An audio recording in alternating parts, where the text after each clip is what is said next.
The morning. Maya Sorrell rolled up her sleeves in the middle of Vance Point Military Medical Center's training yard. 32 soldiers laughed at her. The tattoo on her inner forearm, a black eagle with its wings folded inward, gripping a broken chain, wasn't the kind of ink you bought at a parlor on a Friday night. It was precise. It was coded. And it was so old the edges had faded to the color of a bruise. Staff Sergeant Derek Pullum pointed at it and said, loud enough for the whole yard to hear, "What is that? Your ex-boyfriend's band logo?" The laughter hit her like a wall. Maya didn't flinch. She pulled her sleeve back down, picked up the med kit she'd dropped, and kept walking. 40 feet away, standing at the edge of the yard near the chain-link fence, Major Conrad Briggs stopped mid-sentence. His coffee went cold in his hand. He stared at that tattoo the way a man stares at something he was told no longer existed. And he knew, before anyone else even caught their breath, that this unit had just made the worst mistake of its collective career. If you've made it this far, do me a favor, hit subscribe, like this video, and drop a comment with your city and country. I want to see exactly how far this story travels. Now let's get into it. The assignment paperwork that landed Maya Sorrell at Vance Point had been processed through 3 separate departments in 6 days, which was either a bureaucratic miracle or a sign that someone very high up wanted it done quietly. The transfer order listed her as a Level 2 combat medic, reassigned from a regional care facility in the Northwest Corridor, no commendations flagged, no disciplinary history, no next of kin emergency contact. Just a name, a service number, and a report date. She showed up on a Tuesday. It was raining. This kind of flat, gray October rain that doesn't commit to anything, just sits there making everything damp and colorless. Maya arrived in a government-issued sedan that she drove herself, which was already unusual. Most Level 2 transfers came in on transport vans. She parked in the visitor lot instead of the personnel bay, which the gate officer noted but didn't correct because she smiled at him and handed him her paperwork before he could say anything. She was 34 years old, 5'6", and built like someone who ran long distances and didn't talk about it. Her hair was dark and kept back in a tight, practical braid, the kind that was meant to stay out of the way rather than look a certain way. She had a scar along her left jaw that was old enough to have settled into the skin without drama. And she had the particular quality of stillness that either means a person is very calm or very tired. And it took a few days before anyone at Vance Point figured out which one applied to her. The medical wing of Vance Point Military Medical Center was on the eastern edge of the installation, connected to the main training facility by a covered walkway that leaked at both ends. The center had been built in a period of optimism and then renovated twice since then, which meant the walls were layered with paint that didn't quite match, and the floor had institutional linoleum over what used to be tile. It was functional. It was not warm, but it was the kind of place where the nurses learned to make it work, and the administrative staff learned to look the other way when equipment was cobbled together from 3 different inventory requisitions. Maya was assigned to the Alpha rotation under the administrative oversight of Captain Doris Vance. No relation to the base name, which Doris had explained exactly once and refused to explain again. The unit served active training personnel. Soldiers who pulled muscles on obstacle courses, broke fingers on rappel lines, came in dehydrated after endurance runs, needed stitches from the kind of minor stupidity that happened when young men competed with each other for no good reason. It was bread and butter work. It required competence and patience and the ability to not react visibly when someone twice your size cried about a tetanus shot. Maya was good at it, extremely good, but not in a way that immediately announced itself. Her first week, she said very little. She learned the layout of the center in the first 2 hours, memorizing which supply closets were stocked, where the emergency defibrillator was mounted, which hallway door stuck in cold weather. She introduced herself to the staff with brief, direct sentences and no small talk.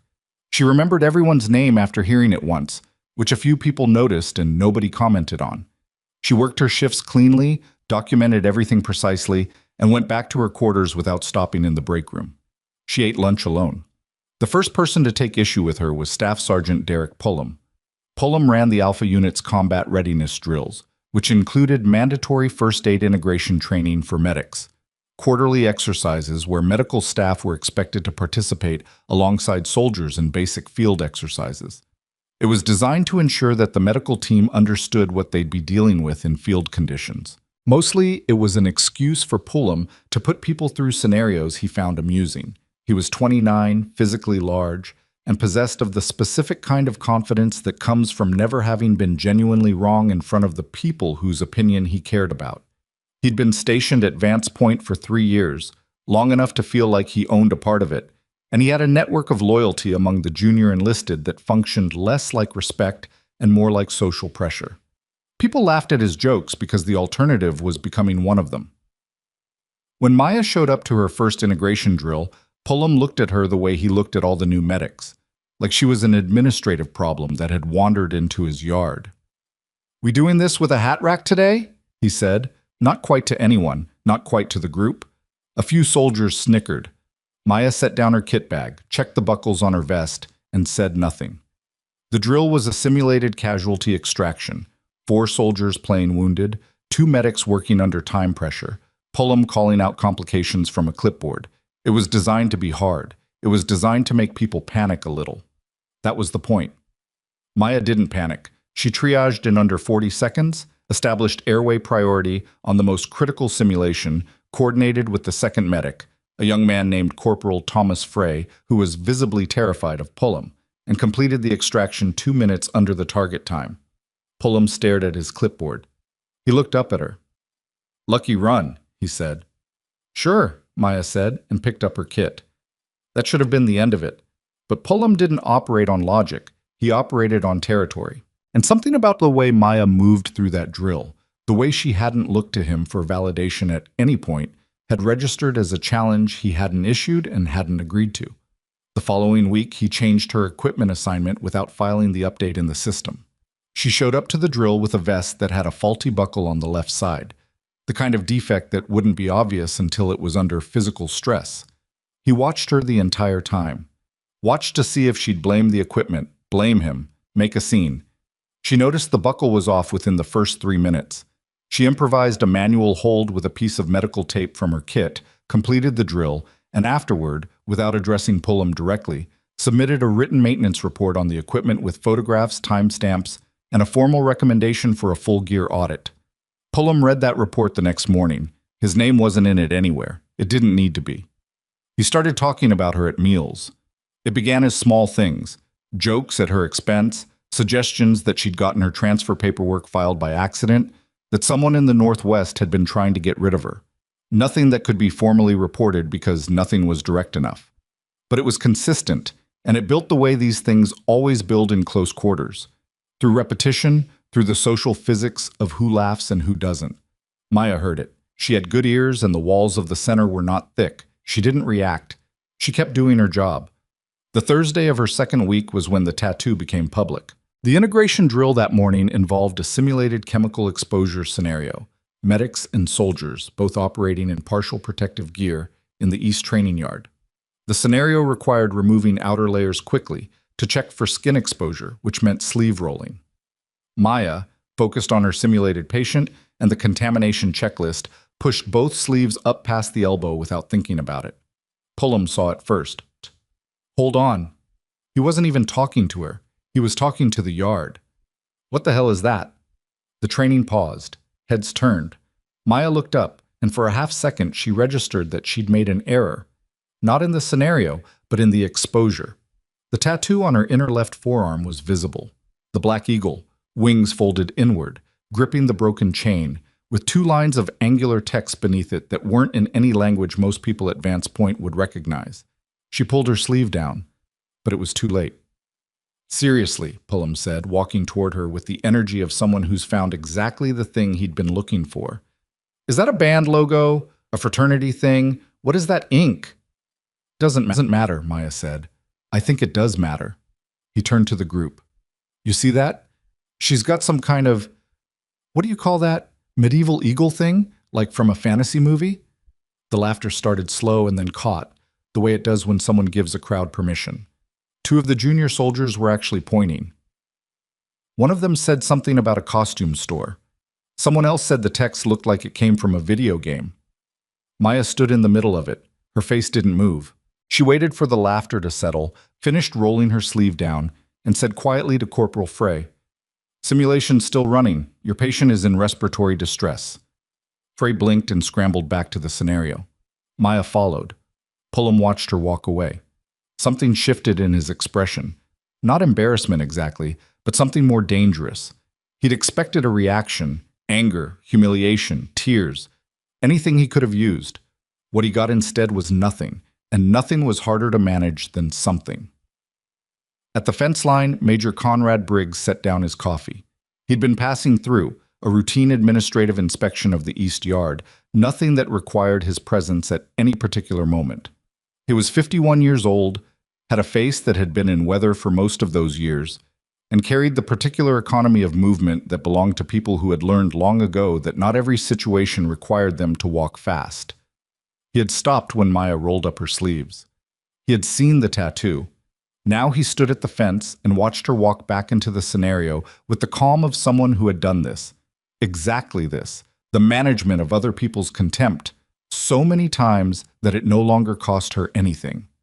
Briggs had spent 6 years in the kind of work that didn't exist on paper. Before the administrative post at Vance Point, before the comfortable office with the good view of the range, he had been in places that required specific clearance levels to even know the name of. He had worked alongside units that the Department of Defense acknowledged only in sealed documents. He had seen the insignia on Maya's arm exactly once before, in a briefing room 3 time zones away, on a photograph that had been shredded before anyone left the room. He knew what the eagle meant. He knew what the broken chain meant. He knew what the angular text meant and what it cost to earn it. He turned and walked back toward the administrative building at a pace that was slightly faster than his usual. That evening, he made a call that went through 2 separate forwarding numbers before it connected. Maya spent the next 4 days being systematically undermined. Pullum filed a training performance review that characterized her drill completion times as borderline acceptable, despite the fact that her scores were in the top 15% of medics at the installation. He questioned her procedural decisions in front of junior personnel, not in formal settings where she could respond formally, but in the hallway, in the supply room, in the break room she'd mostly been avoiding. He recruited 2 of the soldiers in his inner orbit, Specialists Garrett Webb and Nolan Price, to start casually referring to her as the decoration in reference to the tattoo. She documented every instance, not loudly, not visibly. She kept a running log in a personal encrypted notebook, timestamps, locations, witnesses, exact wording where she could recall it. She noted who laughed, who didn't, who looked uncomfortable and said nothing. She noted the gear discrepancy, with the maintenance report attached. She noted every interaction with Pullum from the first drill to the present. She'd done this before. Not here, not with these particular people, but the mechanics were familiar. You let people show you exactly who they are, and then you hold on to that information until it becomes useful. Corporal Frey was the first person to approach her with any degree of honesty. He caught her in the supply room on Thursday afternoon when she was cross-referencing inventory against the physical count, another thing she'd started doing quietly, without being asked, after noticing the numbers didn't entirely add up. "Can I ask you something?" he said. He was 23, with the look of someone who had joined the military because the structure appealed to him and had since discovered that structure and justice weren't the same thing. "Go ahead," she said, not looking up from the clipboard. "That tattoo. Pullum's going to keep using it. You know that, right? It's going to get worse before it stops." "I know. So why don't you just—" He stopped. "I don't know. Report him. Explain what it is. Something." Maya looked up then. She looked at him for a moment with an expression that was neither hard nor particularly warm, just assessing. "Because people reveal the truth when they think they've already won," she said. Frey blinked. "What does that mean?" "It means give it time." She looked back at the clipboard. "You're good under pressure, by the way. Your patient prioritization in Tuesday's drill was correct. Don't let Pullum tell you otherwise." Frey didn't say anything for a moment, then, "The inventory numbers are off. 14 units of field compression bandaging, at minimum." "I know," Maya said. "I've been counting for 3 days." He left without another word. But when she looked up again, he was gone, and she could hear him in the hallway, and she knew, without being able to explain how she knew, that he was going to be useful later. The incident on Saturday changed everything. The weekly endurance circuit ran the training yard, the back perimeter, and finished on the obstacle course north of the main building, a course that had been built in phases and had the engineering logic of something designed by committee. The water crossing was new. The rope descent was original construction from 11 years ago. The combination of wet weather, old rope, and a platform that hadn't been formally inspected since spring created a situation that the safety officer had flagged twice in writing and once verbally, and that no one had acted on because no one wanted to be the person who paused training for a rope. Maya wasn't supposed to be on the course. She was on perimeter support, medic on standby, positioned at the base of the second obstacle in case someone came off the rope wrong. Specialist Webb was the one who came off the rope wrong. The line had been running wet for 40 minutes. Webb was the 11th person through the descent. He was 3/4 of the way down when the friction mechanism slipped and he dropped. Not a controlled descent, a fall, the last 4 feet of it completely uncontrolled. He hit the platform edge with his right shoulder and then rolled off onto the muddy ground with the terrible sound of a large person landing badly. The designated response medic, a young woman named Hernandez, was 40 feet away and running, but she'd come around the wrong side of the obstacle and was going to lose 15 seconds navigating the barrier. Maya was already moving. She covered the ground between her station and Webb's position in a way that soldiers watching later struggled to describe accurately. Not sprinting exactly, or not only sprinting. She moved around a cluster of 3 standing soldiers without slowing, went through a gap in the barrier structure rather than around it, and reached Webb at nearly the same moment Hernandez arrived from the other direction, having lost the 15 seconds exactly as predicted.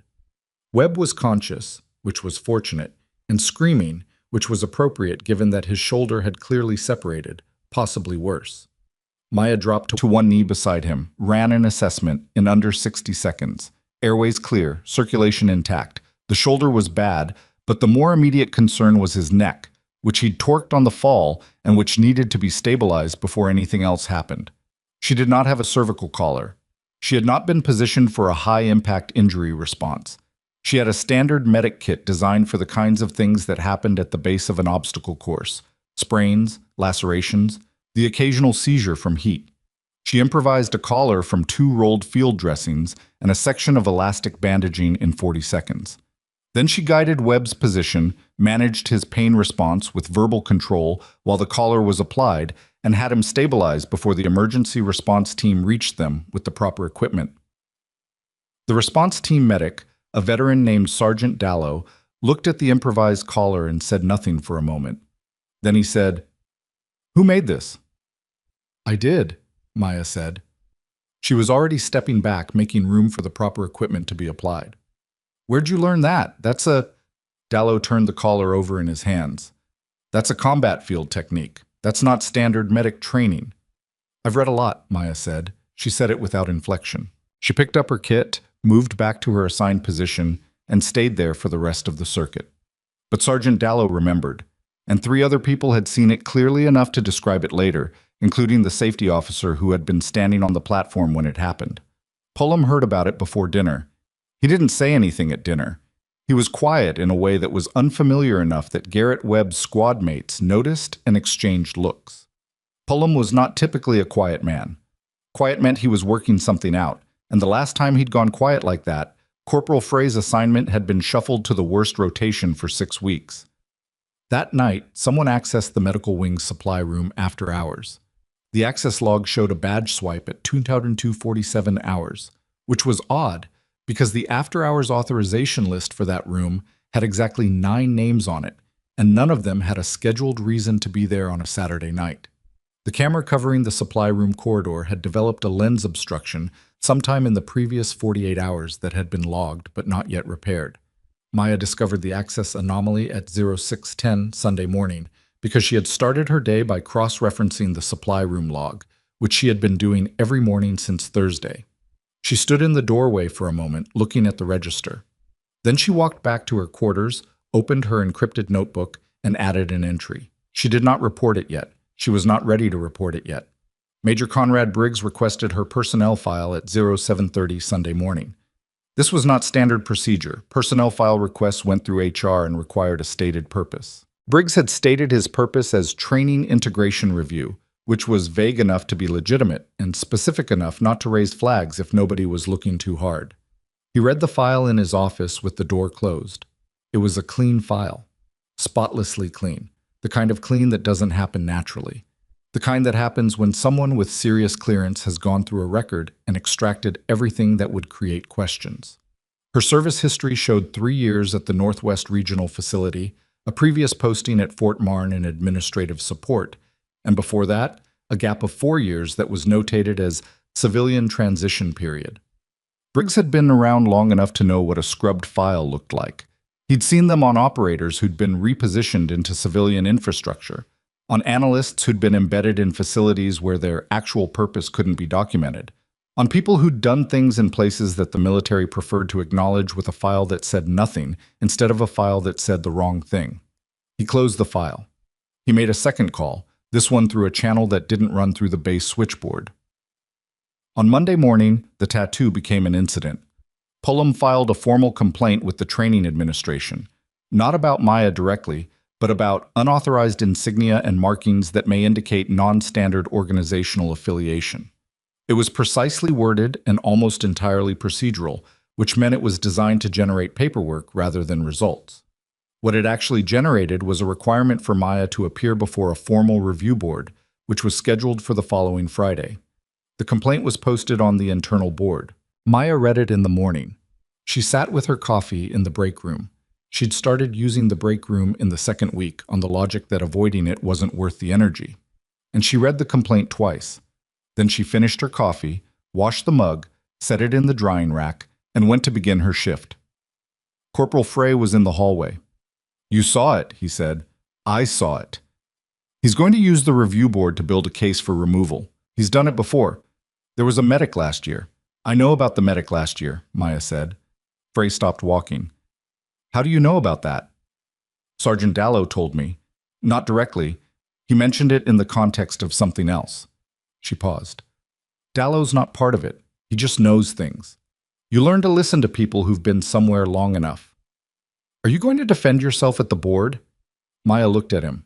She was quiet for a moment, and in that moment, Frey had the strange experience of feeling like she was calculating something very specific and arriving at a conclusion he wasn't going to be shown yet. "Not the way they're expecting," she said, and she walked past him toward the medical wing. What Pullum did not know, what nobody in the training unit or the medical wing or the junior enlisted knew, was that the supply room anomalies Maya had been tracking weren't isolated. The bandaging shortage Frey had noticed was connected to a broader pattern: field compression units, emergency pharmaceutical supplies, 2 categories of surgical-grade equipment. The numbers in the system didn't match the numbers on the shelves, and the discrepancy had been accumulating over the course of months, not weeks. Someone had been moving inventory out of Vance Point Military Medical Center in small enough quantities that no single audit would catch it. You'd have to be looking at the aggregate. You'd have to be willing to count every shelf, check every log, cross-reference 6 months of intake versus expenditure. Maya had been counting since day 3. She'd been in the supply room at 05:45 Monday morning when she found something that hadn't been there on Saturday. Tucked behind a secondary shelf of IV fluid bags, not hidden exactly, but placed in a position that would require a deliberate search to locate, was a sealed equipment bag with a barcode that didn't match anything in the current inventory system. It was the kind of bag used for staging equipment for transport. It was partially packed. Maya photographed it from 4 angles. She noted the barcode, the bag type, the approximate contents visible through the semi-transparent outer seal. She did not move it. She closed the shelf carefully and left the supply room at 0551, and her morning was exactly as normal as every other morning had been. By that afternoon, Pullum's complaint was the talk of the training unit. By evening, 2 of the junior soldiers had taken it upon themselves to stick a printed copy of the eagle symbol from a medieval history website. A completely different eagle, not even close, but close enough that the joke landed, on Maya's locker with the caption, "Authorized Insignia." She peeled it off, folded it, put it in her pocket. She added a note to her log that night: Web, Saturday. Collar technique visible to approximately 9 personnel including Dallow. Complaint filed Monday. Locker incident Monday evening. Supply room anomaly discovered Monday morning. Photographed. Then she added underneath: moving faster than expected. Next 72 hours. She wasn't wrong. Tuesday morning arrived with the kind of institutional momentum that builds when someone in a position of power decides to make an example out of someone who isn't.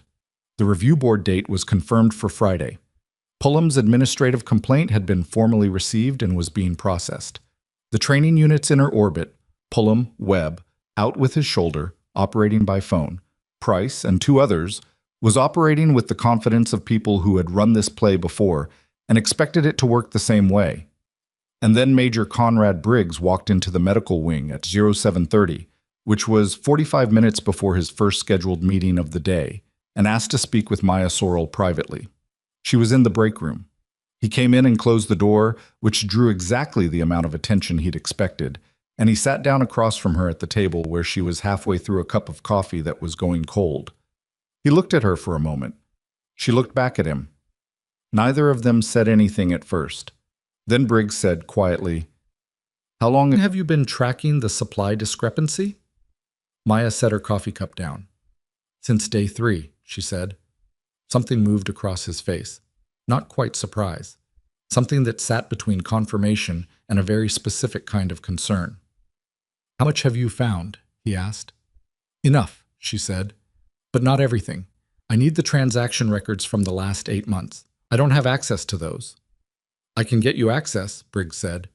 He said it like he'd already decided it, which meant he'd been thinking about it before he walked through the door. Maya looked at him for a long moment. She was calculating much. Not hostility, not trust exactly, but something more practical than either. She was assessing whether he knew what he was offering and whether he understood what it meant. "The tattoo," she said. It wasn't a question. "Yes," he said. "I recognized it." "Then you know why I'm here." Briggs was quiet for a moment. Outside the break room, the hallway was filling with the morning shift coming in, and voices carried through the closed door. Someone talking about the week's drill schedule. Someone else asking about a supply request form. "Does Pullum know what he's involved in?" Briggs asked. "Or is he just opportunistic?" "Both," Maya said. "He's not the architect, but he knows enough to be useful to the people who are. And he's been used accordingly." Briggs absorbed that. He sat back slightly. "The review board on Friday. Let it run," she said. He looked at her. "Let it run," she repeated. "I'll handle the board.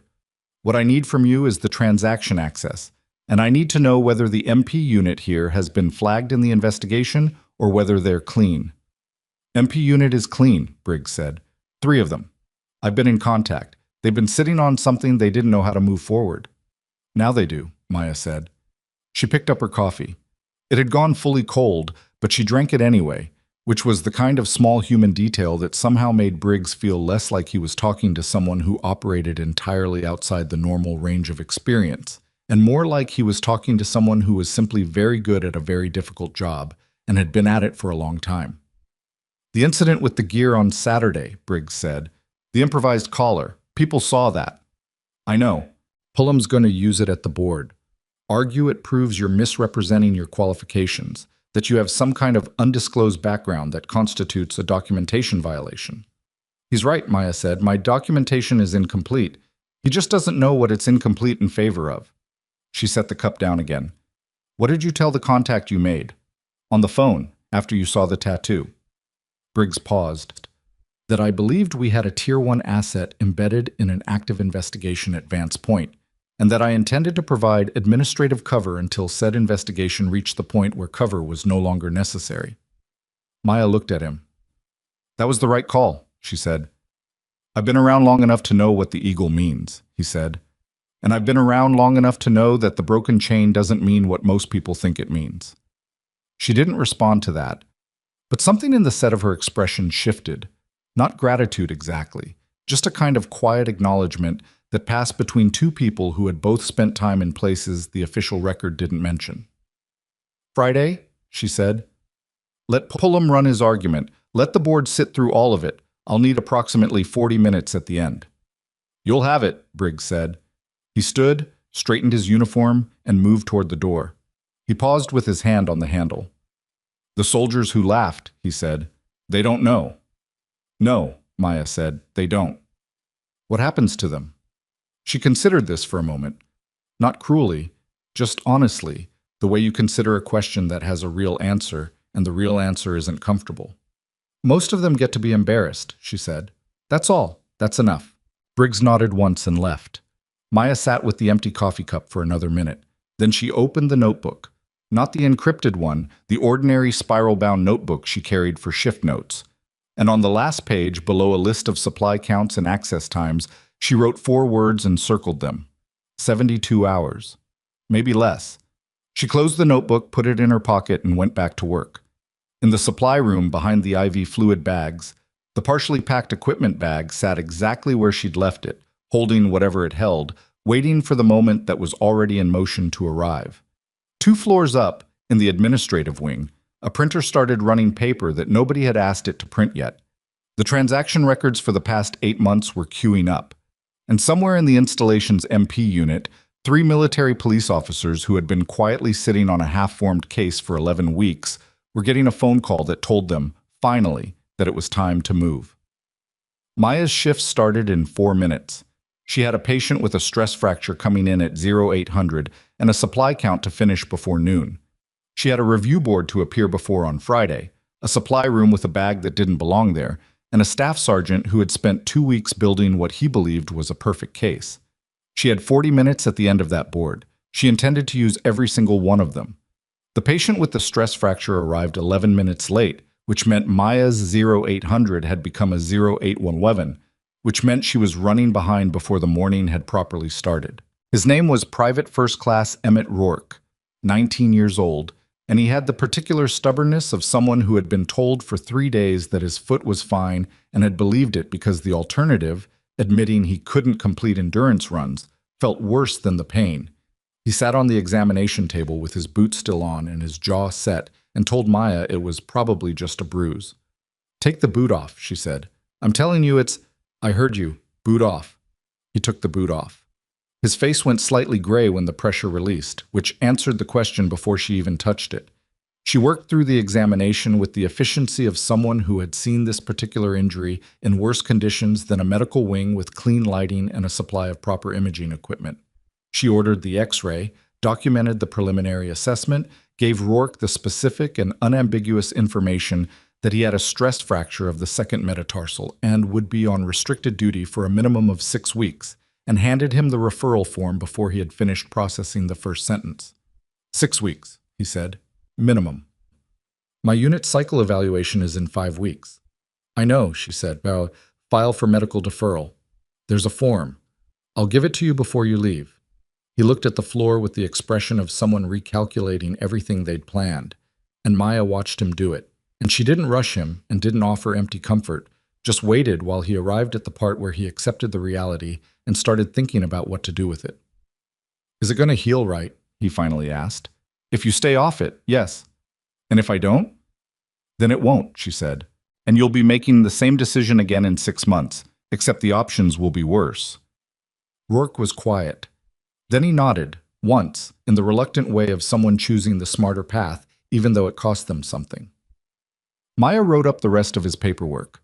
By the time she handed him the deferral form, he was thanking her, not effusively, just briefly, the kind of thanks that meant something because it wasn't automatic.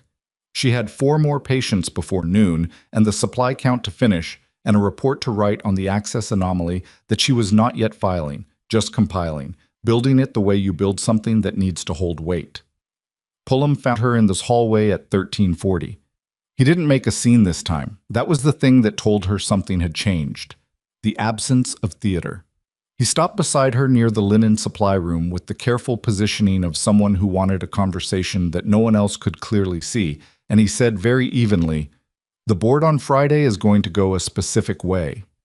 "All right," Maya said, "I want you to understand that before it happens. Not as a threat. Just, it's going to go a specific way. And if you were thinking about making any kind of formal counter-complaint between now and then, that would be a mistake." She looked at him.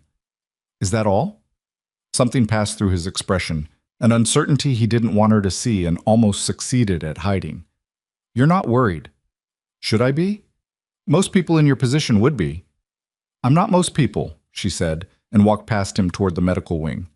He stood in the hallway and watched her go, and the uncertainty she'd seen in his face settled into something harder and less readable, which was the part she'd been waiting for. Worried men made predictable moves. Men who had stopped worrying and started calculating made faster ones, and faster ones left more traces. She was back in the supply room at 1600, finishing the count. Corporal Frey came in at 1615, ostensibly to restock the wall cabinet, actually to tell her what he'd overheard at lunch. Price was talking to someone on his phone outside the East Building, Frey said, keeping his voice low and his eyes on the cabinet he was restocking. I wasn't trying to listen. I was there first. What did you hear? He said, and I'm pretty sure this is exact. She's going to the board Friday. We need to move the rest before Wednesday. And then the other person said something I couldn't hear, and Price said, no, it has to be Wednesday. The rotation changes Thursday, and we lose the window. Maya set the clipboard down slowly. Move the rest, she repeated. Yeah. She was quiet for a moment, working through what that meant against the architecture of what she already knew. The bag behind the IV supplies. The 8 months of transaction records she now had access to, but hadn't finished processing. The equipment shortages concentrated in 3 specific supply categories that all had one thing in common. They were portable, they were high value, and they didn't expire. Where was Price before this posting? She asked. I don't know. I could... Don't look it up. Not through anything on base. She picked the clipboard back up. Thank you. This is useful. Keep your distance from him for the next 2 days. What's happening Wednesday? Something that should have happened a while ago, she said. That's all you need to know right now. Frey finished with the cabinet and left without pushing it further, which was one of the things she'd come to appreciate about him. He understood intuitively that information had a shape and that pushing for more than you needed just distorted it. Maya finished the supply count. The total discrepancy, fully documented, was now running across 23 line items over 8 months, with a conservative estimated value that sat in a range that crossed from administrative misconduct into federal territory. She had access log anomalies, inventory records, photographic evidence of the staging bag, and Frey's first-hand account of the Wednesday timeline. She needed 48 hours. She got 36 because Tuesday night the situation changed faster than anyone, including Maya, had fully anticipated. At 21:30, the medical wing's night duty pager went off. Building emergency, East Corridor, and the specifics came in fragments over the next 4 minutes. A training accident, 2 personnel down, the circumstances unclear. Maya was the senior medic on overnight rotation. She was moving before the second page cleared. The East Corridor situation turned out to be less catastrophic than the initial pages suggested and more complicated than anyone had expected. 2 soldiers from the evening maintenance crew had been working on a storage unit in the building's east annex when something fell. A heavy equipment shelf, improperly secured, the kind of installation hazard that gets reported and then waits in a queue. 1 soldier had a laceration on his forearm and a likely wrist fracture. The second was conscious but had taken the shelf's edge across the upper back and shoulder and was in considerable pain, with the specific presentation that made Maya very careful about how she moved him. She was 40 minutes into stabilizing the second soldier, whose name was Keene, who was 26, and trying very hard not to show how frightened he was, when she noticed the door at the far end of the annex. It was open. That door led to the secondary supply staging area, which was technically part of the medical wing's eastern storage, but had its own separate entry log, its own separate access list, and was not on Maya's supply count because she hadn't yet been able to access it without triggering a flag in the access system. It was open, and there was light coming from inside it.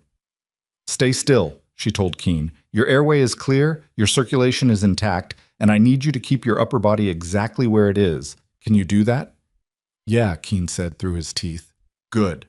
She turned to the first soldier who was sitting upright against the wall with a pressure bandage on his forearm. Keep that applied. Don't loosen it. I'll be back in 60 seconds. She moved toward the open door. What she found inside the secondary staging area was not 60 seconds worth of anything. It was 4 metal transport cases, military spec, already strapped and sealed, arranged near the East Annex's exterior loading door. Each case had a barcode applied over the original military inventory marking, the same barcode type she'd photographed on the bag behind the IV supplies. The exterior loading door had a keypad entry, and the keypad was showing green, which meant someone had unlocked it recently and it hadn't re-engaged yet. She stood in the doorway for 3 seconds. Then she went back to her patients, completed the stabilization, called for transport to the main medical wing, and stood with Keene and the first soldier until the transport team arrived. She was professional and efficient and gave the transport team a clear handover summary that contained everything they needed. Then she walked to the East Annex exterior, confirmed the loading door was still showing green, pulled out her phone, and took 16 photographs in under 2 minutes. The cases, the barcodes, the keypad reading, the exterior door, the interior of the staging area showing the arrangement of all 4 cases and the path from the interior door. She sent the photographs to a secure address that was not stored in her phone's contact list and had to be typed from memory. Then she called Major Briggs. He picked up on the second ring, which meant he hadn't been asleep, which meant he'd been waiting for something. East Annex secondary staging, she said. 4 transport cases, pre-sealed, exterior door unlocked. They're moving Wednesday. It's tonight's work. There was a pause on the line. How long has that door been open? I don't know. I found it during the maintenance accident response. Are the cases still there? As of 4 minutes ago. I haven't gone back. Another pause. She could hear him breathing. Not panic, calculation. The same kind of calculation she'd been doing since she walked into that annex. If we move on this tonight, he said slowly, it exposes the investigation before we have the full transaction chain. I know. If we don't move on it, they move the cases Wednesday and we lose the physical evidence. She was quiet for a moment. The transaction records are 80% complete. I have the access anomalies, the inventory documentation, the photograph from Monday morning, and now these. Another beat. 80% is enough if we have the physical evidence in hand. Briggs was quiet. Your call, she said. You're the senior officer. I'm calling the MP unit, he said. Don't go back in that room. Don't touch anything else. Understood. She hung up and stood in the east corridor and breathed for a moment. A single, deliberate breath. The kind that settles things. The building was quiet except for the distant sounds of the transport team moving Keene through the connecting hallway. The fluorescent light above the annex door buzzed at the specific frequency that cheap institutional lighting always buzzes at.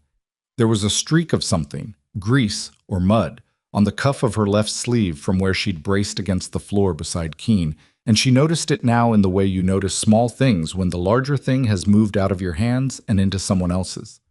The cases were in there. The evidence was documented. The clock on Wednesday was running. But the thing Maya felt standing in that hallway wasn't satisfaction. It wasn't relief. It was the specific alertness of a person who knows the next 48 hours are going to require more precision than the previous 2 weeks combined, and who has learned, through experience she'd never fully document, that the moment you think you've got it contained is exactly the moment you need to be most careful. Because someone had opened that exterior door tonight, someone with the access code, which meant someone on the short list of people who had it. And that person either knew there was a maintenance accident happening in the adjacent annex, which was possible, or they'd been inside that staging area while she was working on Keene and Keene's colleague, and had left in a hurry when they heard the transport team coming, which meant they'd been close enough to see her. The MP unit arrived at the East Annex at 2218, led by a compact, serious woman named Sergeant First Class Addie Tran, who shook Maya's hand with the grip of someone who'd been waiting for this particular call for a long time. 2 officers behind her were already moving toward the staging area with documentation equipment. The door is still showing green, Maya said. Good. Tran looked at her for a moment. Briggs said you've been building the inventory documentation for 2 weeks. Yes. And you've got the access log anomalies? Everything's compiled. I can give you the full package in the morning. Tran nodded slowly. You want to tell me why you didn't come to us earlier? Maya met her eyes. Because 11 weeks ago, you had half a case. I needed to make sure the second half was solid before anyone moved. Tran was quiet. Then, fair enough. She turned and walked into the staging area, and Maya watched the door close behind her, and she stood in the hallway a moment longer before she started walking back toward the medical wing, back toward her shift, back toward the ordinary work of a night rotation that had just become something significantly less ordinary. 2 floors above her, in the training unit wing, Staff Sergeant Derek Pullum was in his quarters with his phone in his hand, staring at a text message he'd received 4 minutes ago from a number he would not have wanted anyone to see in his contacts list. The message said, East Annex tonight.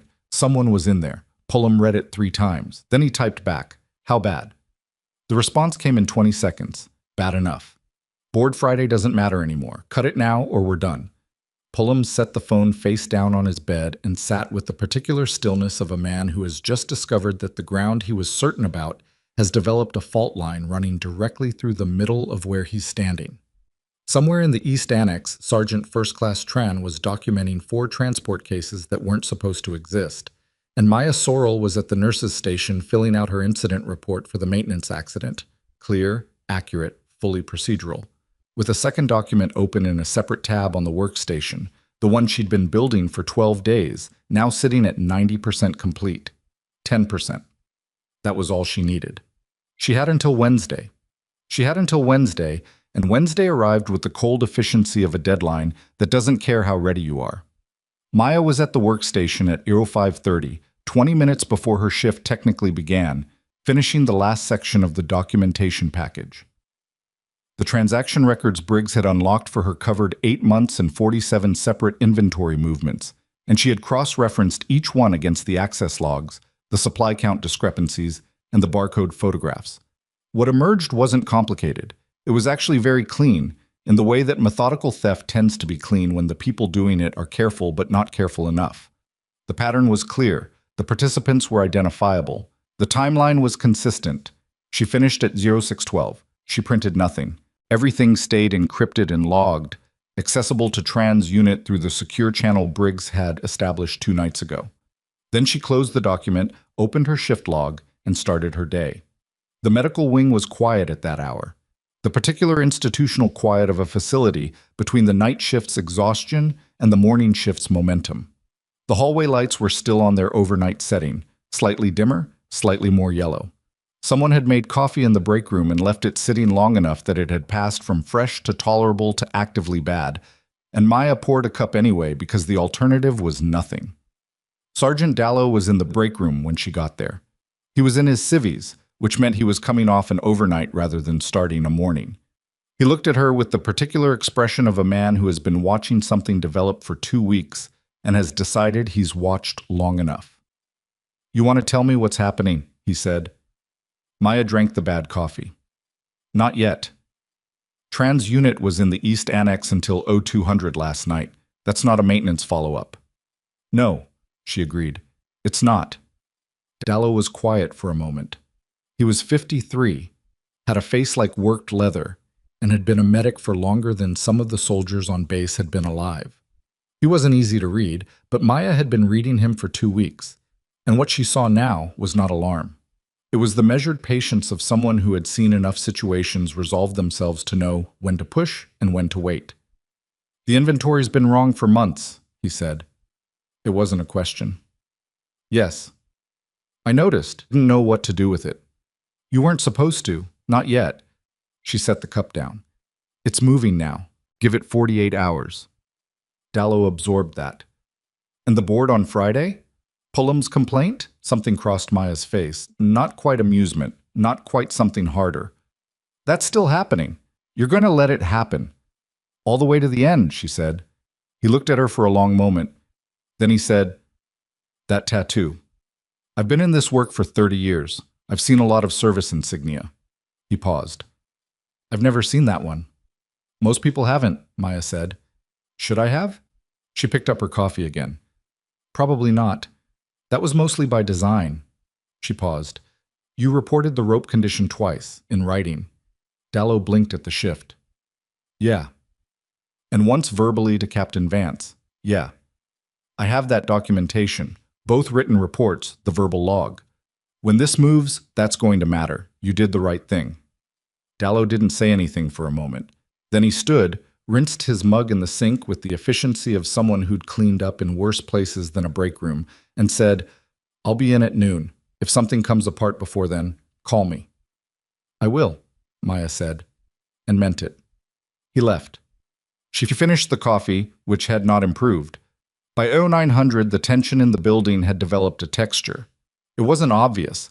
Nobody was running, nobody was shouting, but Maya could feel it in the specific way the junior soldiers on Pullum's periphery were moving through the hallways, with the slightly too deliberate casualness of people who have been told to act normal and are therefore acting slightly less normal than usual. Specialist Price came through the medical wing at 0930 for a blister on his heel that had not been bothering him yesterday, and Maya treated the blister with complete professional attention and noted the way his eyes moved around the room when he thought she wasn't watching him. He was checking, not for anything specific, checking the temperature, the atmosphere, measuring whether anything had changed enough to be visible. She gave him nothing to measure. "Keep it clean and dry," she said, applying the second dressing. "Change the bandage twice a day. Don't run on it until the skin closes." "Yes, ma'am," Price said, and left with the blister and nothing else. 20 minutes later, Pullum himself appeared at the medical wing's front desk, not to see her, but to speak to the administrative clerk about a scheduling conflict in the training room that had apparently been logged incorrectly.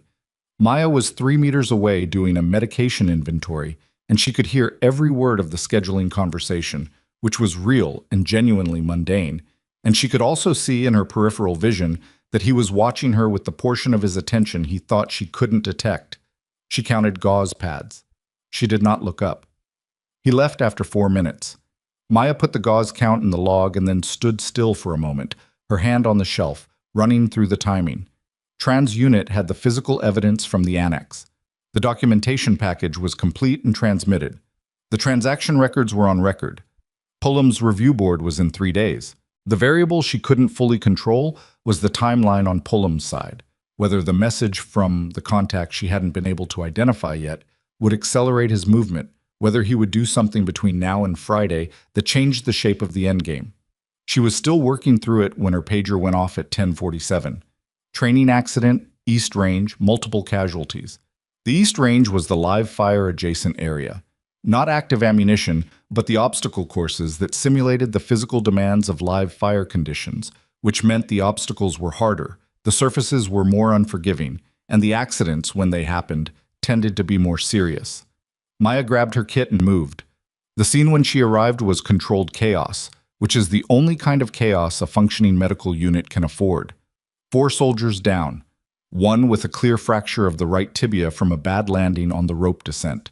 Different rope from Webb's incident, same category of problem, which told Maya the inspection backlog was longer than 1 report. 1 with a head laceration that was bleeding with the impressive volume that head lacerations always bled with regardless of severity. 1 with a possible shoulder dislocation, and 1 sitting against the barrier wall with his knees up and his face the specific gray-white of someone about to go into vasovagal syncope. Hernandez was already on scene and had correctly triaged the tibia fracture as the priority.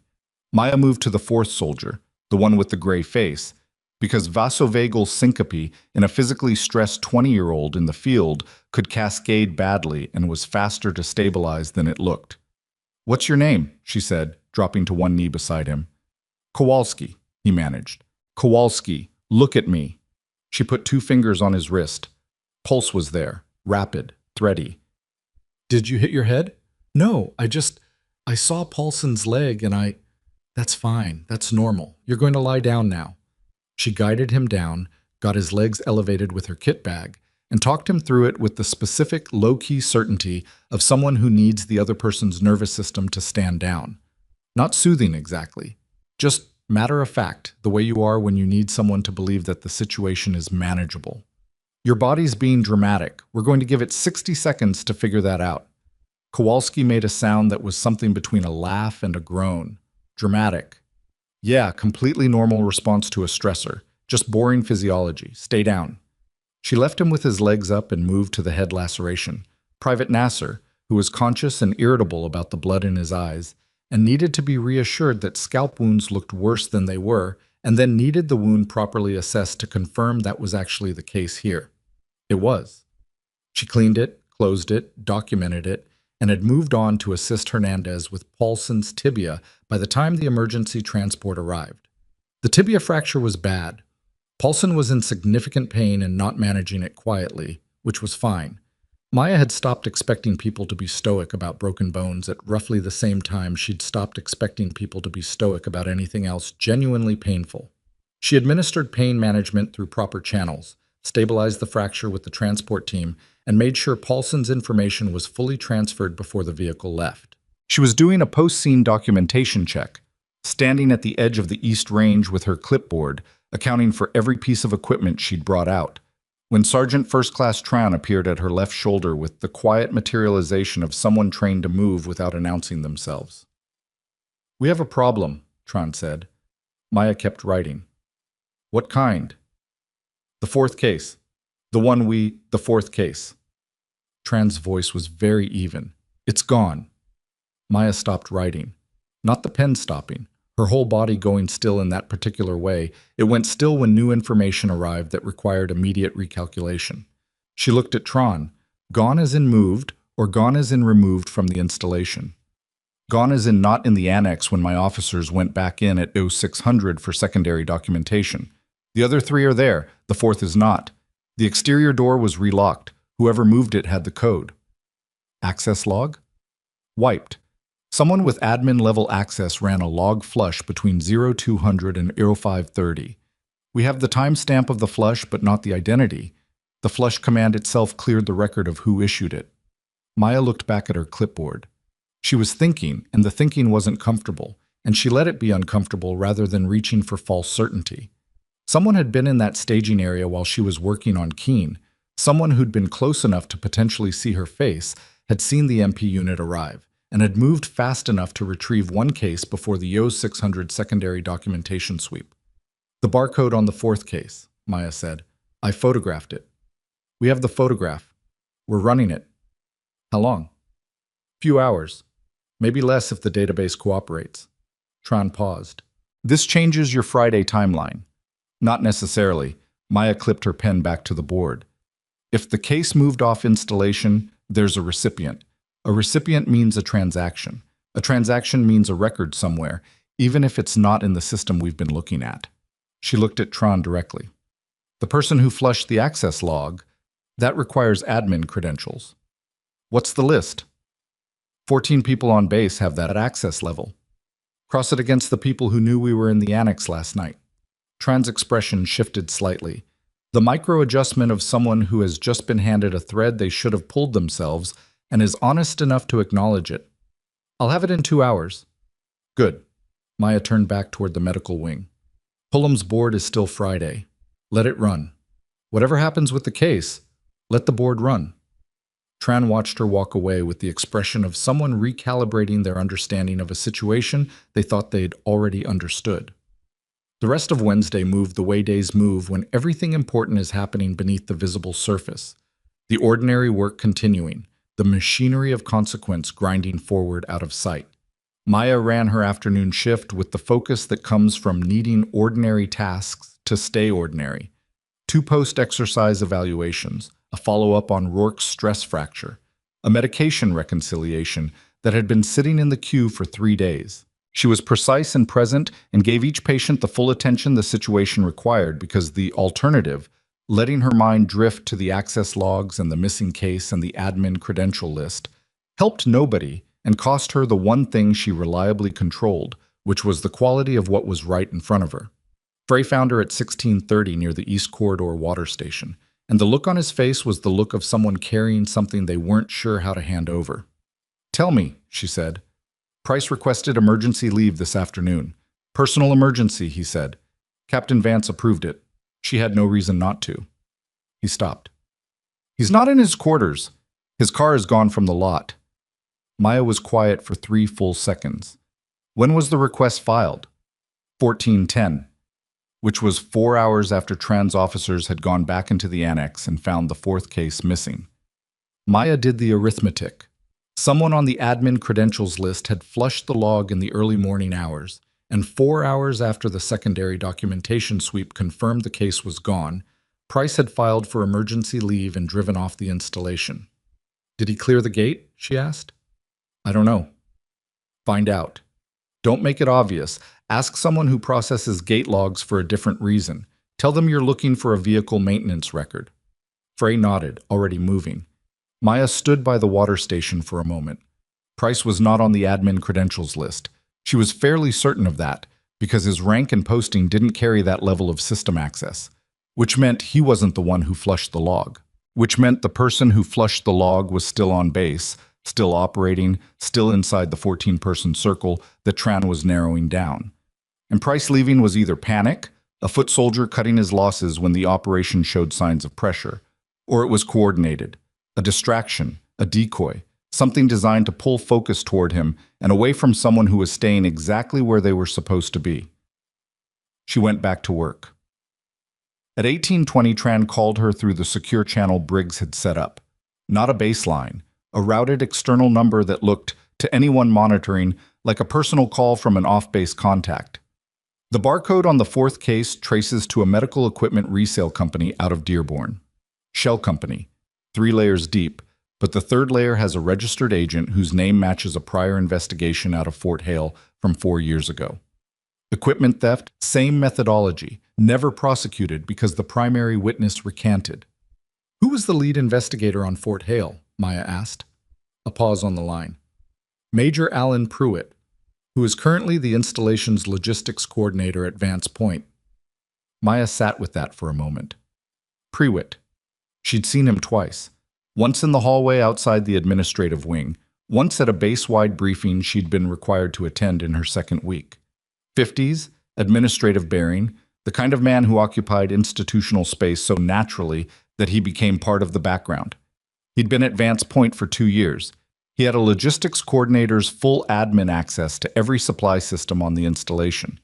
He had, almost certainly, been running a version of this operation since before he arrived. The 14-person admin credentials list, Maya said. Is Pruitt on it? Yes. Tran's voice was carefully flat. He is. Has he been flagged? As of 30 minutes ago. We're moving carefully. He's senior enough that a premature move creates institutional interference problems. He'll lawyer up before we have the full chain documented, and we lose the Fort Hale connection if he has time to distance himself from the company. The transaction chain from the 8-month records, Maya said. Does any of it connect to the Dearborn company directly? 2 transactions, small, enough to establish the relationship but not enough to be the whole picture. The fourth case is the picture, Maya said, if we can locate it. Price's car cleared the north gate at 13:47. We have a plate. I've got a contact in regional law enforcement who's running it without a formal flag. If we flag it formally, Pruitt sees the alert, assuming he's still monitoring the system. He's monitoring, Maya said. Someone who ran a log flush at 0300 is monitoring. Tran exhaled. It was a small sound, just a release of controlled frustration. Friday is tight, Sorrel. I know. But Pullum's board is public record. If we move before the board, he gets to claim the investigation was retaliatory, triggered by his complaint. If the board runs first, he loses that argument entirely, Tran finished. Yeah, I followed the logic. A pause. You've done this before. Not the medical work. The other part. Maya didn't answer that directly. I'll be at the board at 0900 Friday. Give me the Pruitt confirmation before then if you can. I'll try. She hung up and sat in the quiet of the small office she'd borrowed for the call. A supply requisition office, empty at this hour, smelling of old paper and industrial cleaner, and thought about Alan Pruitt. The invisibility of administrative power in a system that was always focused on the operational. The Fort Hale investigation that went nowhere because a witness recanted, which meant pressure had been applied, which meant Pruitt had been doing this long enough to know how to apply it.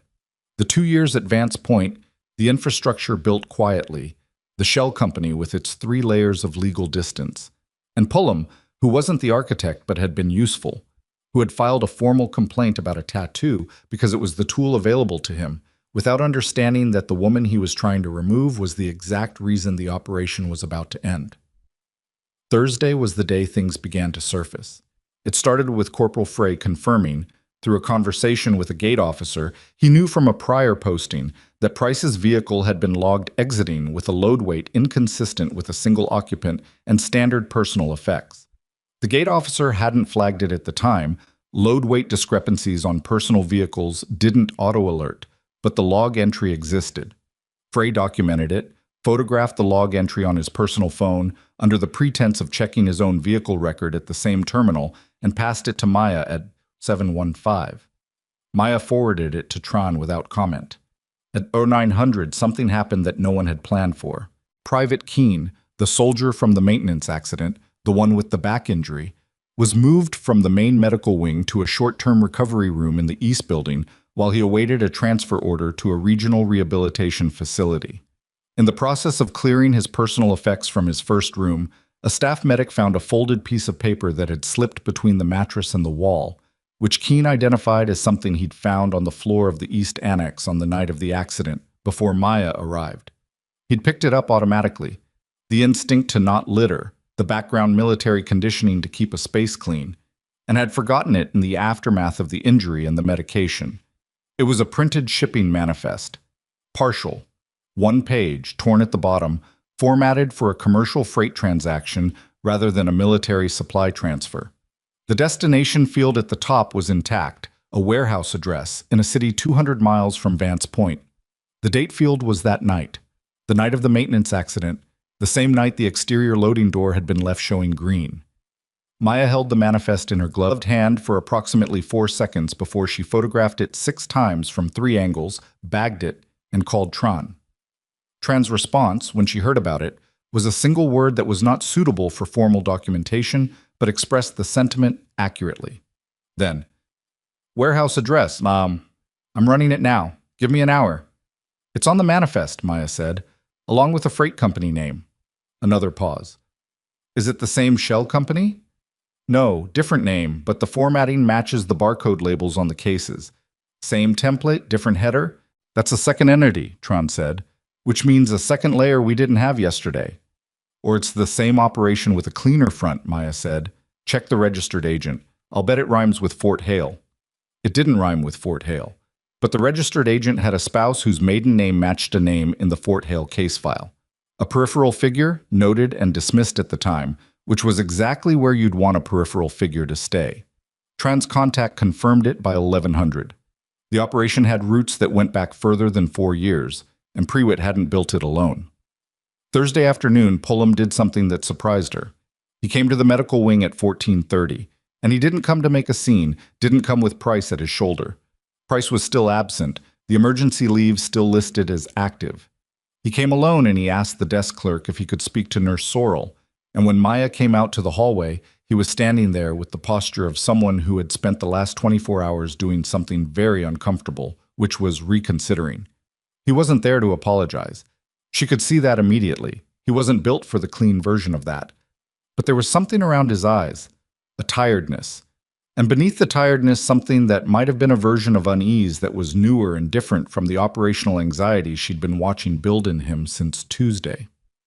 "I got a call last night," he said, keeping his voice low, "from a number I didn't recognize. The person knew things about the review board filing that weren't public. They told me to let the board proceed as planned, that there were people at higher levels who were watching the situation and that my complaint would be supported." Maya looked at him steadily.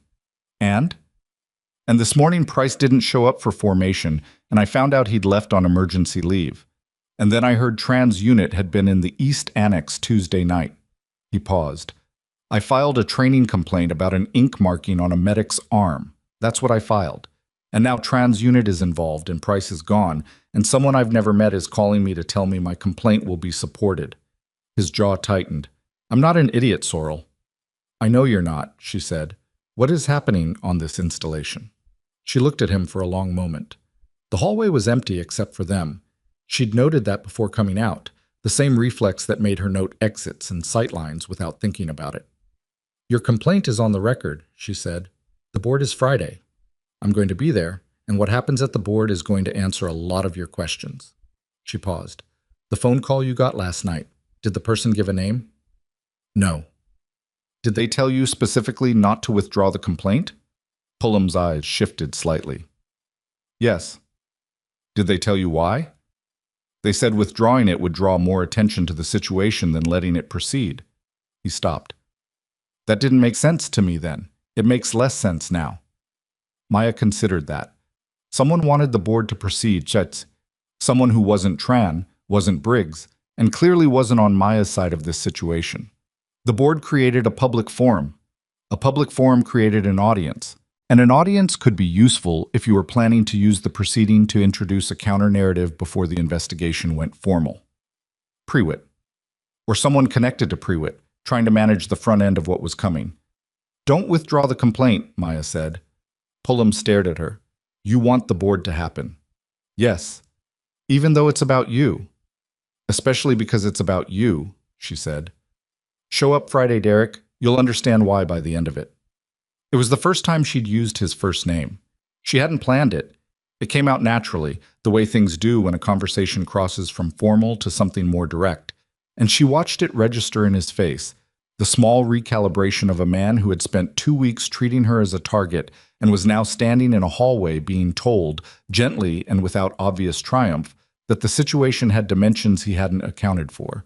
He left without saying anything else. She went back to work. Thursday evening, Tran confirmed the warehouse address.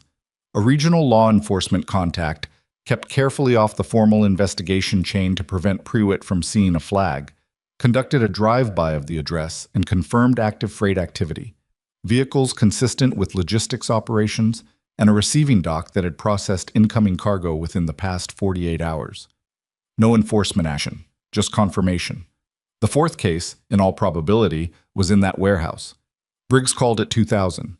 His voice had the quality it had when he was managing multiple moving pieces and keeping his composure about it with deliberate effort. DoD liaison is aware of the situation as of this afternoon. I've been asked to emphasize that the Friday board needs to proceed on its original schedule. I know, Maya said. Tron told me. DoD's position is that any interruption to the board's public proceedings creates a vulnerability in the evidentiary chain. Specifically, if Pullum's complaint is administratively withdrawn or suspended before the board convenes, it creates grounds for Prewitt's legal representation to argue that the investigation was operationally triggered rather than evidence-triggered. The board proceeds, Maya said. I've already told Pullum not to withdraw. A pause. You spoke to Pullum. He came to me. Someone called him last night, told him to let the board run, didn't give a name. That wasn't us, Briggs said immediately. I know. The silence on the line carried its own weight. Someone on Prewitt's side had also determined that the board was useful, for different reasons, with different intentions, but the same conclusion. That kind of convergence was either reassuring because it meant the plan held from both directions, or it was a warning because it meant the other side had anticipated the situation well enough to be positioning around it. 40 minutes, Maya said. I need 40 minutes at the board. You'll have them, Briggs said. I'll be in the room. She lay in her quarters that night and did not sleep well, which was honest. The case was mostly built. The evidence was documented and transmitted. The physical evidence from the annex was secured. The manifest was bagged and logged. The freight company and warehouse were confirmed. Tran had 14 items on a chain that connected Prewitt to the Fort Hale precedent, to the Dearborn Shell Company, to the Vance Point supply discrepancies, to the staged transport cases, and now to a second entity operating out of a warehouse 200 miles away. The thing that kept her awake was not what she had. It was what she didn't know about what Prewitt had. He'd been running this operation for years. He'd made a witness recant at Fort Hale. He'd built 3 layers of corporate distance around his receiving operation. He'd been careful enough that 8 months of methodical theft hadn't triggered a single automatic audit flag. He was not a man who operated without contingencies. And someone connected to him had called Pullum to keep the board running. She turned that over in the dark until somewhere around 0200 she arrived at the interpretation that made the most internal sense. Prewitt wasn't trying to save the operation. He already knew the operation was compromised. Price's departure confirmed that the foot soldiers were cutting loose. What Prewitt was doing now was managing the investigation, keeping the focus on the board, on Pullum's complaint, on Maya's tattoo, and her undisclosed background. Keeping the narrative in the lane where a medic with a falsified record was the story, rather than a logistics coordinator with a 14-year supply theft operation. If the board ran as scheduled, and if Pullum's complaint held the room's attention, and if the institutional focus stayed on Maya's credentials right up until the moment Prewitt needed it to, then he had a window. Not to escape the investigation entirely, but to position himself as a peripheral figure in someone else's misconduct rather than the architect of his own. I was going to try to use the board. She sat up in the dark and turned on the small desk lamp and opened her notebook to a clean page. She wrote for 20 minutes. Not the encrypted documentation, just thinking on paper, working through the shapes of it, the way she always had when something needed to be seen from the outside in rather than the inside out. When she was done, she had 4 additional items she needed Tron to pull before 0845 Friday morning. She sent the list at 0230. Tran responded at 0247 with a single word, working. Maya closed the notebook, turned off the lamp, and lay back down. She slept 3 hours. It wasn't enough, but it was what was available, and she'd operated on less in conditions considerably less comfortable than a military medical billet with working heat. Friday arrived gray and cold and very still. She was up at 0530, showered, in uniform, documentation reviewed. She ate breakfast in the break room alone, eggs that had been kept warm too long in a tray, toast that was structurally sound if not inspiring. And she sat with her coffee and the particular internal quiet that comes before something that has been built over time finally arrives at its moment. Tran messaged at 0700. All 4 items confirmed. Sending to your secure address now. Prewitt is in his office as of 0700. No unusual activity. At 0800, Briggs passed her in the main corridor with the most minimal possible acknowledgement. A half-second eye contact that communicated everything it needed to and nothing it didn't. At 0845, Corporal Frey appeared at the door of the medical wing with his jaw set and his hands in his pockets. "You ready?" he said. "Have been," she said. They walked to the administrative review building together without talking.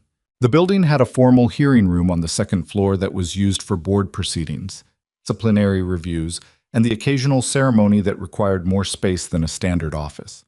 It had institutional chairs, a long table at the front for the board members, a separate table for the person being reviewed, and 2 rows of seating along the walls for observers. The observers, when Maya and Frey arrived, included Sergeant Dallow, 3 junior medics from her rotation, 6 soldiers from the training unit who had come presumably out of curiosity or loyalty to Pullum, and Major Conrad Briggs in the back corner in a chair he'd positioned slightly outside the row, with the posture of someone who is present without being part of the furniture. Pullum was already there. He was seated to the left of the primary table, which was the position designated for the complainant. He looked at Maya when she came in, and his expression was complicated in a way she didn't have time to fully read. And at the far end of the observer chairs, in a seat he'd apparently arrived at early enough to claim without drawing attention, was Major Alan Prewitt.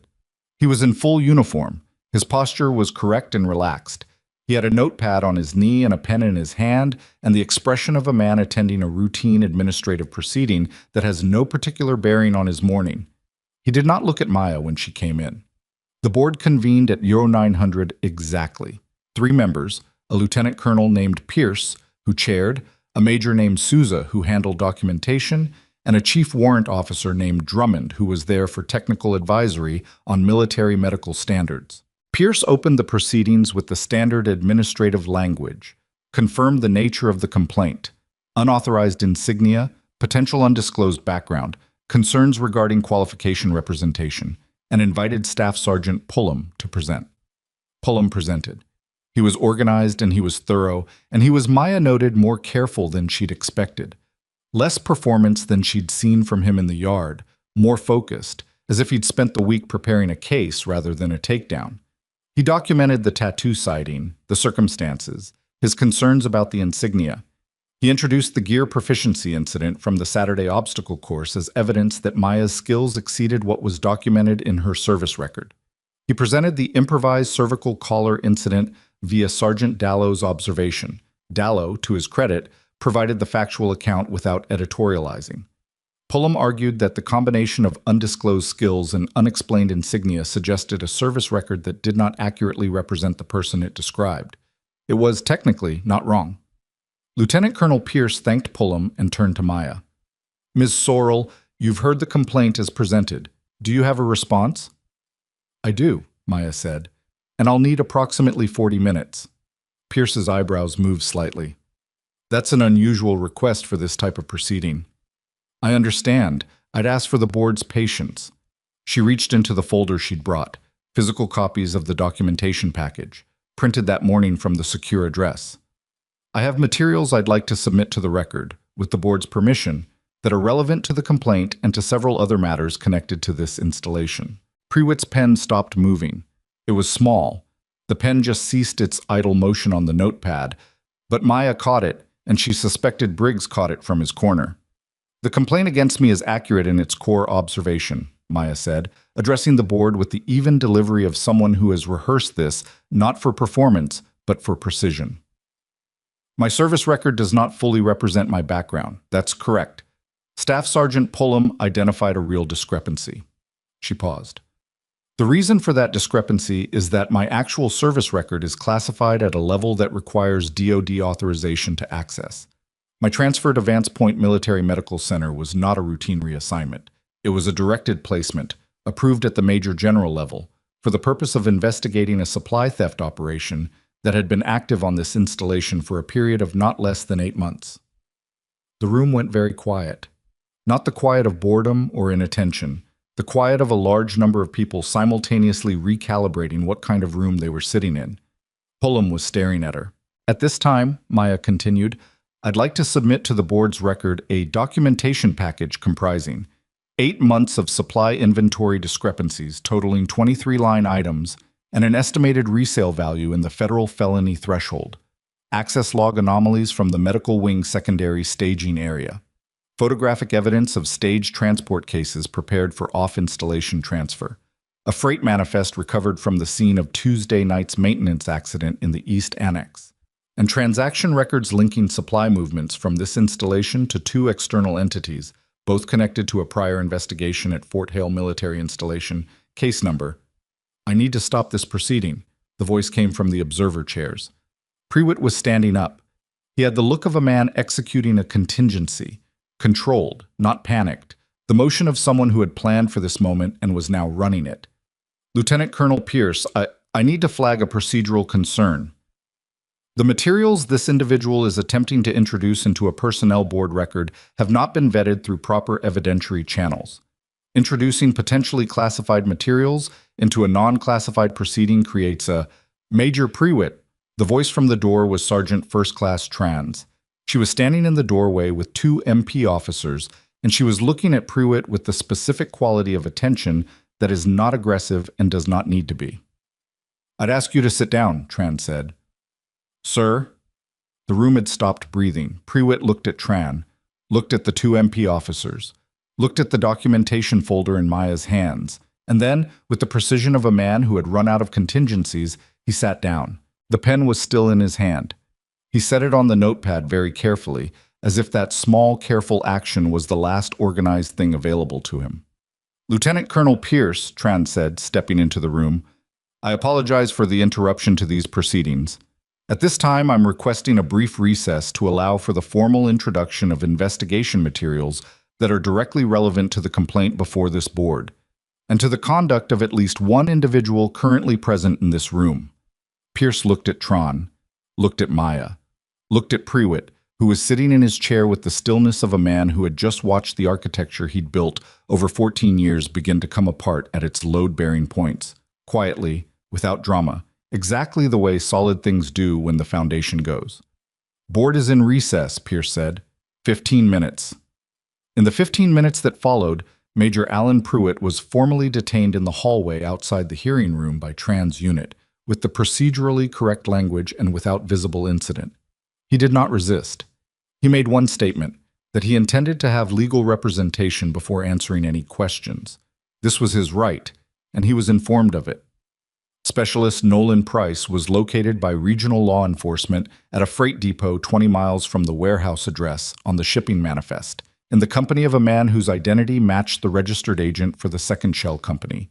Both were taken into custody before noon. The 4th transport case was recovered intact from the warehouse, along with documentation that extended the supply chain to a 3rd facility, a private medical contractor operating in a neighboring state that had been receiving military-grade medical supplies at below-market rates for what the preliminary review estimated was not 8 months but closer to 3 years. When the board reconvened at 0922, Pullum's complaint was formally set aside by Lieutenant Colonel Pierce on the grounds that the subject of the complaint had been operating in an authorized investigative capacity, and that her service documentation, while classified, was consistent with her assignment and authorized by appropriate command authority. Pullum sat at his table and said nothing for a long time. The soldiers who had come to observe were very still. Sergeant Dallow, in his seat along the wall, had his hands folded in his lap and his face arranged into an expression that was not quite neutral, something more like the particular satisfaction of a person who counted things carefully and has just found out the final number is what they hoped it would be. Maya signed the documentation that Sousa pushed across the table to her, formally acknowledging the board's determination, and she did it with the same handwriting she used for supply count forms and shift logs. Not ceremonial, not labored, just her signature, the same one it always was. She looked up once, toward the back of the room, at the chair where Prewitt had been sitting. The notepad was still on the seat. The pen had rolled to the floor. She looked back at the document in front of her and turned to the next page. There were 3 more pages of documentation to sign, and Maya signed all of them at the same table where the board had convened, in the same room where Pullum had spent 40 minutes building a case that had taken less than 10 minutes to dismantle.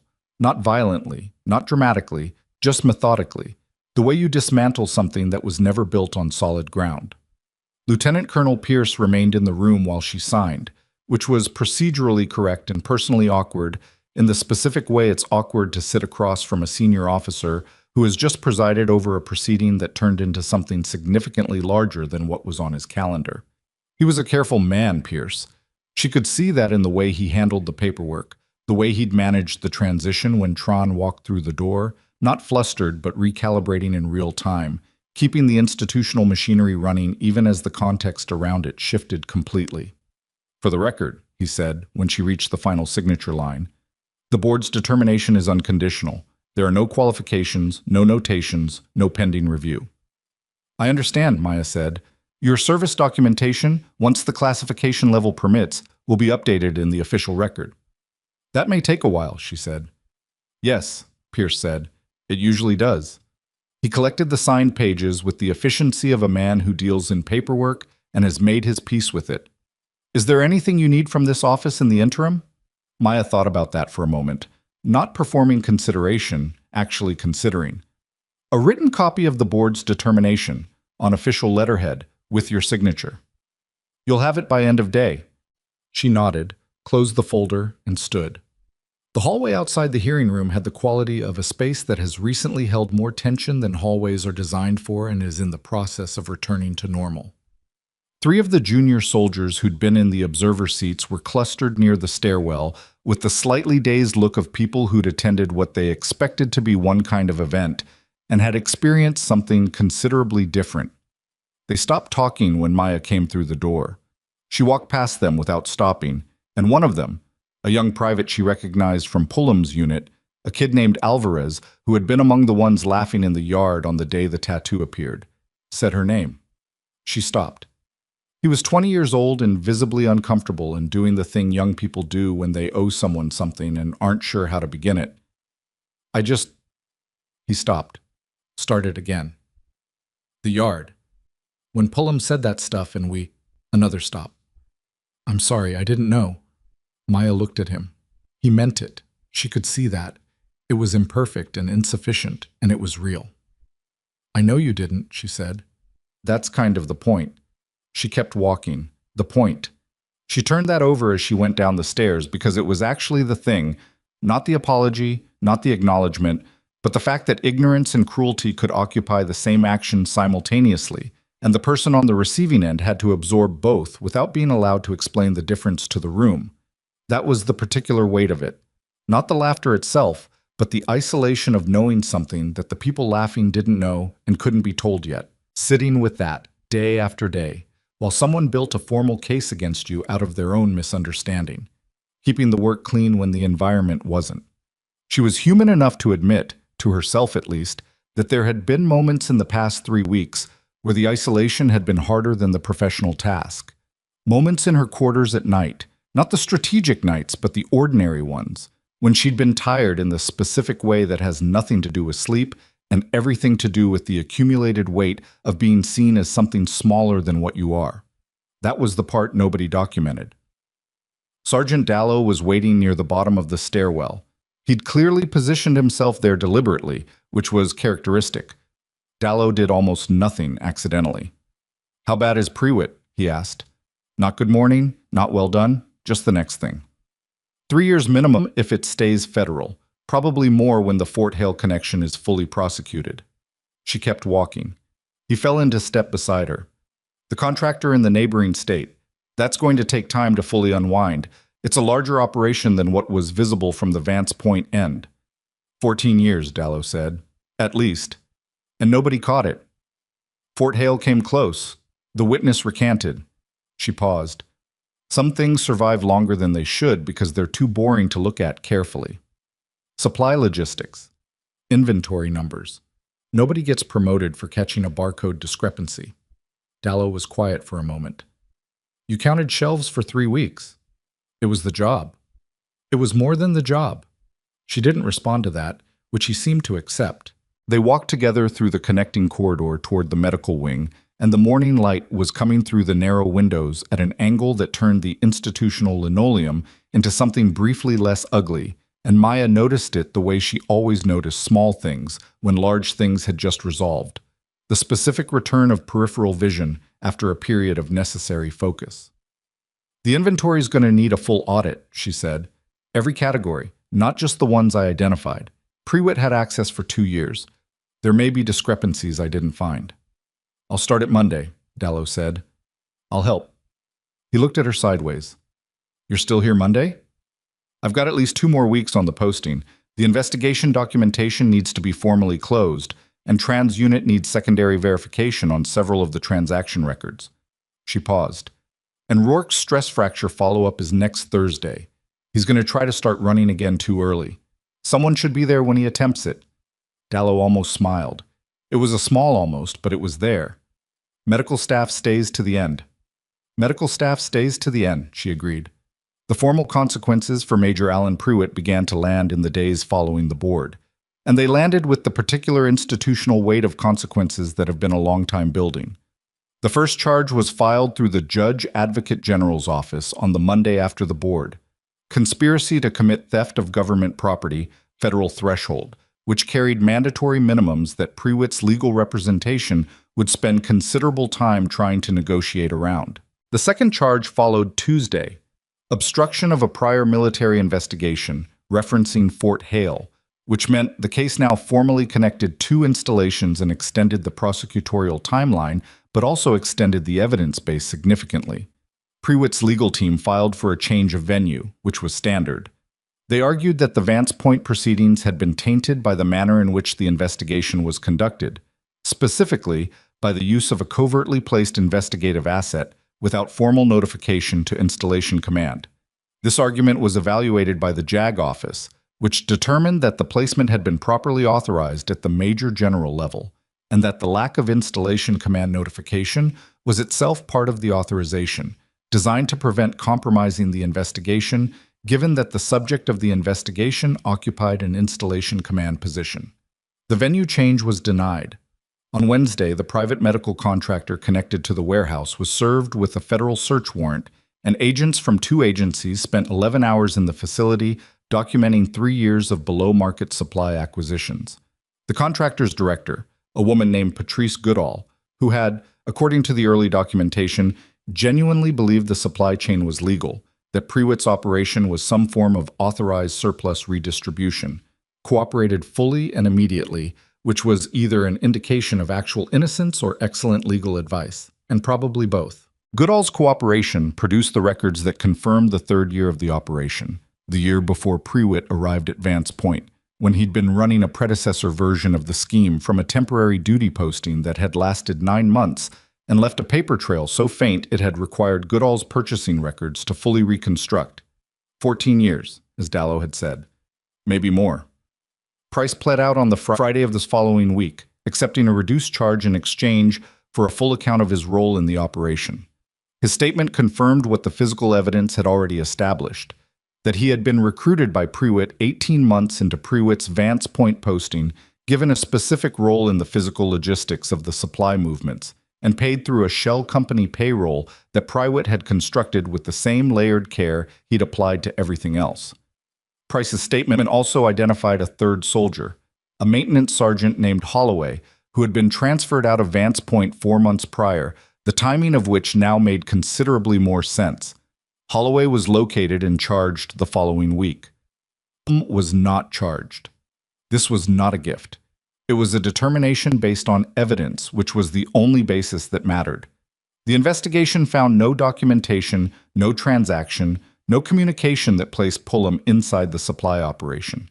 He had been, as Maya had assessed from the beginning, useful to the operation in the specific way that a loud, territorial, easily manipulated person is useful, as interference, as distraction, as the kind of institutional noise that keeps attention away from what's actually happening.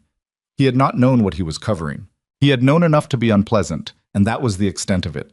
He was issued a formal letter of counseling for the falsified training performance review, the one where he'd characterized Maya's drill times as borderline acceptable when they were objectively in the top 15%. The letter went in his permanent file. It wasn't nothing, but it wasn't the kind of consequence that ends careers. Pullum was left with his rank, his posting, and the knowledge of what he'd been used for, which seemed, to the people who observed him in the days after the board, to be doing more work than the formal letter anyway. He came to the medical wing on the Thursday of the following week. Maya was at the nurse's station doing medication reconciliation when he appeared in the doorway, and he stood there for a moment with the specific posture of a man who has rehearsed what he wants to say and is now uncertain whether the rehearsed version is actually right. "You could have told me," he said, "somewhere in the middle of all that. You could have just told me to back off." Maya set down her pen. She thought about how to answer that. Not the diplomatic version, the true version. "If I'd told you to back off, you would have pushed harder," she said. "You're not built for being managed quietly. You would have gone looking for the reason, and if you'd started looking, Prewitt would have noticed you looking, and that would have changed his timeline." She paused. "I needed him to think the only pressure on the operation was coming from the direction he could see. You were useful the way you were." Pullum absorbed that. It was not a comfortable thing to absorb. The information that you had been, in some operational sense, a piece on a board that someone else was moving. That the complaint you filed, which you believed was your own initiative, had functioned as cover for something you didn't understand. "So I helped you," he said. "In a way. Not the way I intended." "No," she agreed. "Not the way you intended." He was quiet for a moment. "The tattoo. What does it actually mean? The text underneath?" Maya looked at him. She considered whether to answer and decided, on the whole, that he'd earned a real response. "It's a unit identifier," she said. "The eagle is the team designation. The broken chain means the team was activated for extraction operations, bringing people out of situations they couldn't get out of themselves." She paused. "The text is a coordinate, not a real coordinate, a symbolic one. It references the first extraction the team ran, the one where the operation went wrong in 3 separate ways and everyone came home anyway." Pullum was very still. "What you've been carrying around," he said. "On your arm, in the yard." "Yes." And we laughed at it. "You didn't know what it was." "That's not really the point, is it?" he said. It wasn't a question. "No," Maya said. "It's not." He left without saying anything else, and she watched him go, and she felt something settle in the space he left. Not vindication, which was too clean a word for it. Something more complicated. The understanding that someone had looked at an ugly piece of their own behavior and seen it clearly, without the protection of not knowing, and had still chosen to stay in the room with it. That was its own kind of thing, imperfect, human, worth something. Corporal Frey's role in the investigation was formally acknowledged in the documentation package submitted to the JAG office. His name appeared in the record as a cooperating witness who had provided timely and accurate information at critical points in the investigation. This acknowledgement generated, through the mechanisms of institutional recognition, a formal letter of commendation that was added to his service record. He found out about it on a Tuesday morning when Maya handed him a printed copy in the supply room. He looked at it for a moment without speaking. "You didn't have to do that," he said. "I know," she said. "I did it because it's accurate. You kept your head, you gave me what I needed when I needed it, and you didn't push for more than the situation called for. That's not a small thing." Frey folded the letter carefully along its crease. He looked like he was going to say something modest, and then decided against it, which was the right call. "What happens now?" he asked. "For you, I mean." "Finish the posting," she said. "Close out the documentation with Tron. Help Dallo with the full inventory audit." She paused. "After that, I go where the next assignment is. Is it always like this? He asked. The assignments. She thought about how to answer that honestly. Not always. Sometimes it's quieter. Sometimes it's... She stopped. It's always the work. The context changes. The work is the same. The work being the medicine part or the other part? Both, she said. They're the same thing, really. You're trying to find what's wrong before it becomes something you can't fix. Frey nodded slowly, processing that. I want to do more, he said. It was simple and direct and slightly awkward, the way honest ambition sounds when it isn't dressed up. I don't know what that looks like yet, but I want to be the kind of person who sees the thing instead of just looking at it. Maya looked at him. He was 23, and the gap between looking and seeing was something a lot of people spent their whole careers not crossing, and he already understood that the gap existed, which was most of the battle. Keep counting shelves, she said, even when nobody asks you to, especially when nobody asks you to. He understood what she meant. She could see it in the way his expression settled. Not inspiration exactly, more like recognition. The understanding that the unglamorous, disciplined attention to ordinary detail was not separate from the larger thing. It was the larger thing. 2 weeks after the board, the formal investigation closed its Vance Point phase and transferred primary jurisdiction to the federal level. Sergeant First Class Tran and her unit compiled the final documentation package, 412 pages, which Tran informed Maya with the dry specificity of someone who had counted, and transmitted it to the JAG office's federal liaison. On the last morning of that phase, Tran stopped by the medical wing at 0800 with 2 cups of coffee from the building's reasonably functional new machine, which had been installed as part of a facility improvement initiative that nobody had explicitly connected to the investigation, but which had clearly benefited from the sudden administrative attentiveness that follows a major institutional scandal. She handed Maya one of the cups. The Fort Hale case, Tran said. It's being reopened. The recanting witness has agreed to retestify, now that Prewitt is facing federal charges, and there's nothing left to protect by staying quiet. Good, Maya said. 3 years of prior theft minimum. The federal case alone is looking at 8 to 12 years with the conspiracy charge, assuming he doesn't cooperate. Tran paused. He hasn't indicated any willingness to cooperate. He wouldn't, Maya said. Cooperation requires admitting the architecture. He'd rather lose on the evidence than give them the map. Probably his best play legally, Tran said. Still going to lose. Yes, Maya agreed. He is. They drank their coffee in the hallway outside the medical wing, and it was the kind of quiet that sits between 2 people who have worked hard on something difficult and are in the particular moment just after it resolves, before the distance sets in and it becomes history rather than recent experience. The tattoo, Tran said eventually, not asking about it directly, just naming it. What about it? Prewitt never even looked at it. I saw the footage from the yard, the day Pullum made the joke. Prewitt wasn't present. He didn't know about the tattoo until after the board. No, Maya said. Prewitt wasn't looking at me. He was looking at the supply numbers. Or not looking at them, rather. That was the whole point. He'd built a system where nobody was supposed to look. And you came in looking. I came in counting, Maya said. There's a difference. Counting is slower. Counting is less exciting. But counting is what you do when you want to be sure. Tran finished her coffee. She was looking at something in the middle distance, in the way people look when they're thinking about something that doesn't have a simple form yet. I've been doing this for 11 years, Tran said. MP work, investigations. I've worked a lot of cases where the person in the middle of it, the asset, the embedded investigator, I've seen them come out of it. She paused, choosing her words carefully. Dented, the isolation, the sustained performance of being underestimated. It costs something. Maya didn't answer immediately. It does, she said finally. It costs something. Are you all right? It was a direct question, sincerely asked, and it deserved a direct and sincere answer. I'm not dented, Maya said. I'm tired. Those are different things. She looked at the coffee cup in her hand. I'll be fine by the time the next one starts. How long between assignments, usually? Depends on what comes up. She paused. Long enough to sleep. Short enough to stay sharp. Tran nodded. She seemed to accept that as the complete answer it was. For whatever it's worth, Tran said, the operation that you ran here, the patience of it, the documentation discipline, the way you let the board proceed even when you could see Prewitt trying to use it. I've been doing this 11 years, and I would have moved earlier. I would have broken containment by day 10 and taken the partial case. Partial cases leak, Maya said. Prewitt had been through one. He knew how to survive a partial case. He needed to be fully surrounded before he knew he was surrounded. I know that now, Tran said.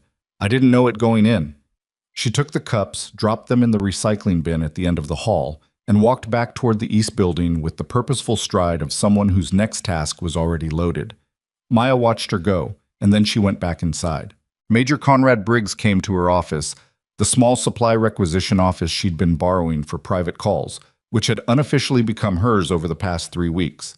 On her last official day at Vance Point, he knocked, which was courteous and slightly unnecessary given that the door was open, and he came in and sat in the chair across from her desk with the familiar economy of movement that she'd read correctly on day 1 as belonging to someone who had been in weather for most of his years.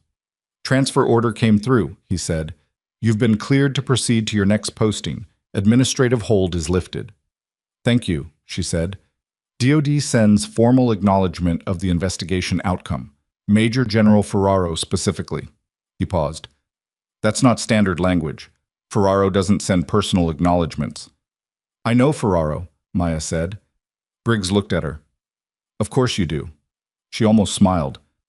The installation is going to be different, he said. New logistics coordinator. Someone from outside, no existing relationships on base. Full audit team coming in next month. The security protocols for the supply system are being overhauled by a team from the DoD Inspector General's office. He paused. The culture. That takes longer. It always does, Maya said. But it's already different.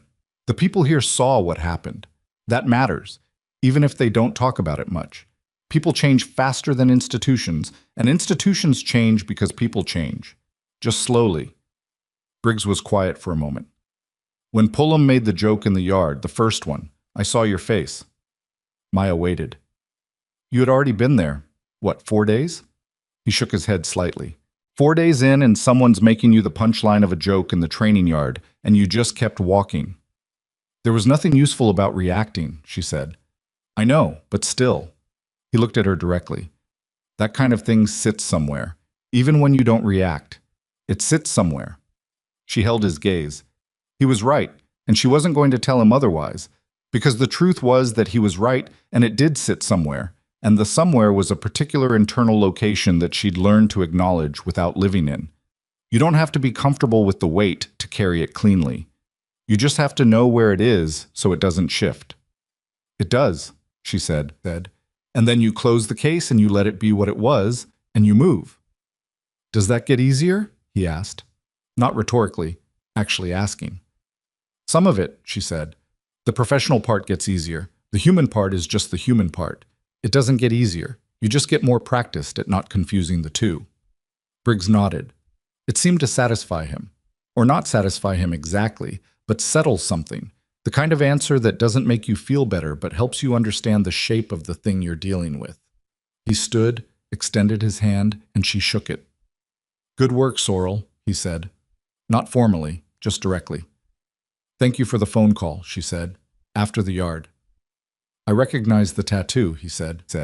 Still, you could have made a different call. He considered that. No, he said finally. I couldn't have. And he left.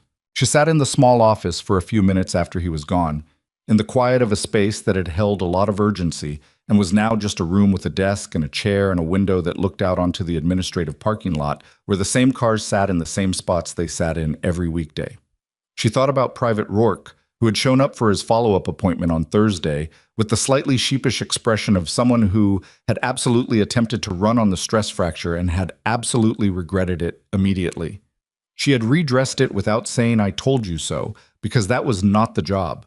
The job was the injury, not the satisfaction of being right about it. And she had given him a more specific timeline and a more specific set of consequences for ignoring it again. And he had listened in the way people listen when the abstract has become concrete and painful. She thought about Keene, transferred out to the rehabilitation facility, whose back injury was going to take 8 weeks and be genuinely difficult, but was going to heal. She thought about Webb's shoulder, which she'd never officially treated but which she knew from Hernandez's notes was recovering correctly. She thought about Kowalski, who had vasovagaled at the site of a bad fracture and had been deeply embarrassed about it, and whom she had told, firmly and without irony, that vasovagal response to traumatic injury in others was a physiologically appropriate, non-pathological reaction and did not mean anything negative about his capacity to function in the field, and who had seemed genuinely relieved to hear this stated plainly. This was also the work. All of it. She packed her things in the same bag she'd arrived with. It wasn't a large bag. She'd learned early that large bags were more burden than comfort, that the things you actually needed traveled light, and that the rest could be sourced wherever you landed. The encrypted notebook, the spiral-bound shift notes, 2 changes of civilian clothes, her medications, her documents, the kind of personal items that accounted for the daily business of being a person. She was in the parking lot, bag over one shoulder, when she heard footsteps behind her. It was 4 of them: Frey, Dallo, a medic from her rotation named Vasquez, who had barely spoken to her in 3 weeks but had quietly shown up to observe the board on Friday, and Thier, which was the part she hadn't expected, Private Alvarez, the young soldier from Pullum's unit, who had apologized in the hallway. They weren't there ceremonially.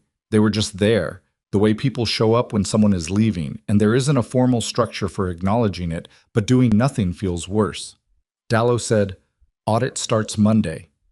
"Good," Maya said. "Call me if the numbers look strange in the pharmaceutical cold storage. I had a suspicion about that section, but didn't get to finish the count." "I'll call you," he said. Frey had his hands in his pockets and was looking at the ground with the expression of someone who has too many things to say and has decided to say none of them. "Keep counting," Maya said. He looked up, nodded. Vasquez said, "I looked up the unit designation, the Eagle. I found a reference. It was redacted, but the date was there." She paused. "That operation. The one where everything went wrong 3 ways. You were the medic." Maya looked at her. "I was the medic," she said. "All 6 came home," Vasquez said. "Yes," Maya said. "They did." Vasquez nodded once and looked down. That was all she needed to say, and she seemed to know it, which was the quality Maya had noticed in her from the beginning. The instinct for when a thing was complete. Alvarez was standing slightly behind the others with the posture of someone who isn't sure he belongs in the group and has showed up anyway because not showing up felt worse. Maya looked at him, and he straightened slightly under the attention. "Keep your head up in the yard," she said. "The next person who gets laughed at might be you. Remember what it felt like from the other side."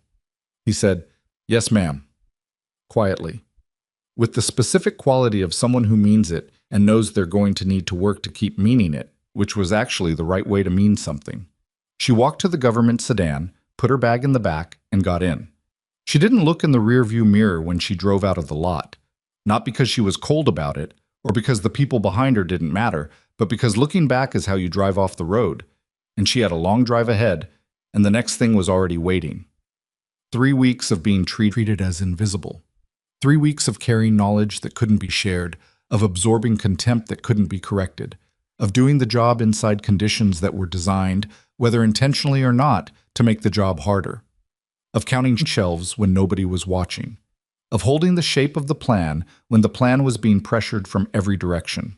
And a 14-year operation that had survived a prior investigation, built itself across multiple installations, cost the military an amount of money that would take months to fully calculate, and had been sustained by the specific institutional blindness that comes from nobody looking carefully at the boring things.